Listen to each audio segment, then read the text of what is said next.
Today, I will introduce myself first. My name is Jubilea Siba Galaksa. Our topics today is effective communication. Important skills of effective communication is more than just speaking clearly.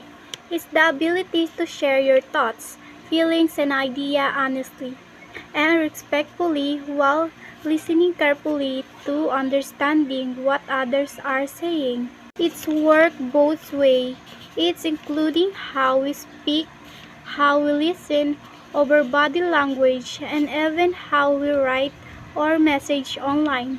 What is it important and what is the benefit? Build trust and relationship. When people feel heard and understood, they trust you more. Prevent and solving conflict. Most fight on misunderstanding happen because we don't explain over solving well or we don't listen properly. Both confidence and self-expression.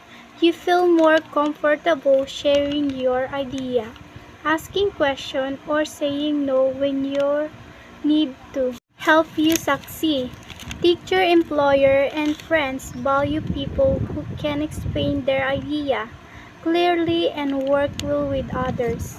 Practice strategy and technical skills. The simple way you can improve your communication skills. Number 1. Be an active listener. Don't just wait for you to turn to speak. Number 2. Think before you speak. Take a second to recognize your thoughts so you don't say something you regret later. Speak calmly and be polite. Number 3. Be clear and honest. Say exactly what you mean, but always be respectful of others' feelings. Number 4. Adapt to the situation. How you talk to your friends is different from how you talk to a teacher or someone you don't know well. Real life and application. At home, if you are upset with your parents or sibling, instead of shouting, you never listen. Try saying, I feel sad when plans changing without telling me. In school, when working on a group project, clearly sharing what your part you do and ask others what they need to help with. In the community, while you asking for help or giving feedback, be polite and a specific example.